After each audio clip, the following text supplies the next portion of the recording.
Hello, and thank you for joining us at the Vanguard News. I'm Jordon Tullis, and this is what's happening around campus. For students of the University of North Georgia, the North Georgia mountains are a hidden gem containing both raw beauty and pure, wholesome fun. Here, outdoor adventurers and thrill seekers can enjoy hiking, bicycling, river tubing, and even scenic driving, making it the perfect day trip destination for any of UNG's 5 campuses.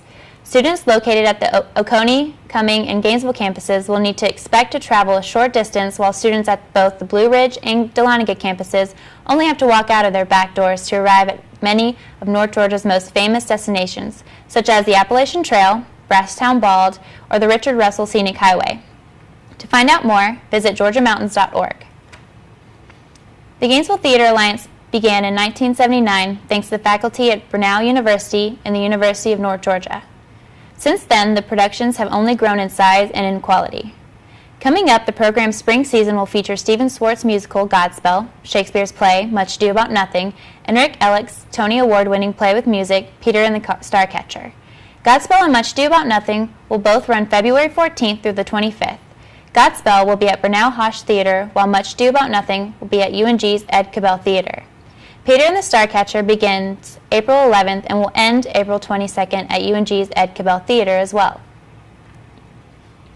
The game room of the University of North Georgia's Gainesville campus is a place where students play games and hang out when they are taking a break from their studies. During the first few weeks of their spring semester, students did not have access to the game room. Here's Marcus Etienne with a story. The semester just started. Students are getting back in the swing of things with their classes. They are mingling with other students and talking about what they did over the break. During students' free time, students go to the game room to play games and hang out. During the first few weeks during this semester, some students were not able to go to the game room because the game room was closed during parts of the day. Some days I'm like, oh man, it's not open. Bummer break. And by the time it opens, I'm not going to be here anymore. I got stuff to do. And sometimes it's just be annoying, especially if there's not no indication when or why. Closed early. I was kind of sad because it's like my spot. Like everyone comes in here and have a good time. Rumors were circulating why the game room was closed. I heard a rumor that one of the dudes here got fired.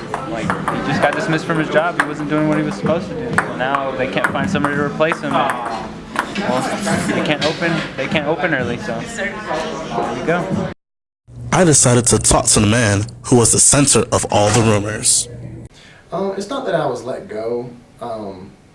Technically, the way it worked was I resigned from the system. Mm-hmm. I was not fired. Yeah.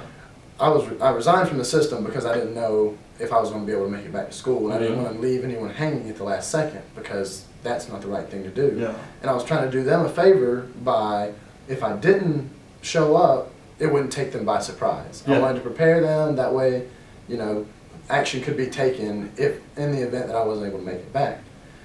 And where I feel like the act was, it all became like a wrongdoing, was that I had taken extra precaution to make sure they were prepared, and then they turned around on me, and when the situation didn't arise, they weren't going to allow me back into the system. So what happened was I was not fired. I did resign, technically. Mm-hmm. Yeah. And then they did not allow me to be rehired.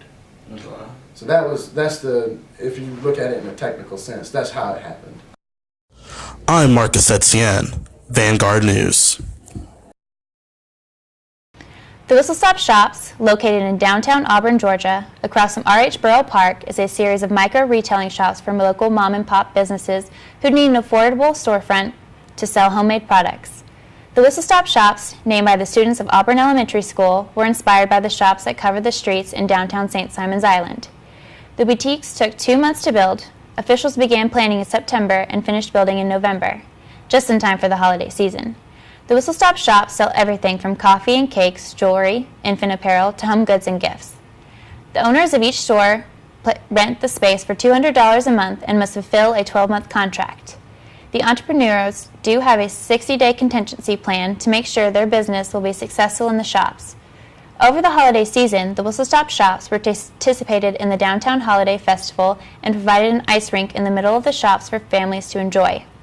The city hopes to bring more tables, benches, and umbrellas in anticipation for the spring. Their main goal is to bring more foot traffic downtown. The official grand opening for the Whistlestop Shops will be on April 8th, where there will be city officials participating in a ceremonial ribbon cutting, an Easter egg hunt, horse and carriage rides, and a movie in the park. As winter break ends and the spring semester begins, students at the University of North Georgia's Gainesville campus might have noticed a major change on campus. The university is currently going through a transition with vending companies. UNG's auxiliary services sent out an email notifying Gainesville students of the change a week prior to classes starting up, and have also placed a sign where the machines once were. UNG is not completely getting rid of the snack vending machines, but they are going through a transition period. As the sign and email read, it will be a few weeks until the new provider is placed. In the meantime, students can still purchase their snacks in the Nighthawk Nook, the coffee bar located on the second floor of the Nesbitt building, as well as the cafeteria. That's all for the newscast. I'm Jordon Tullis with Vanguard News. Thank you all for watching.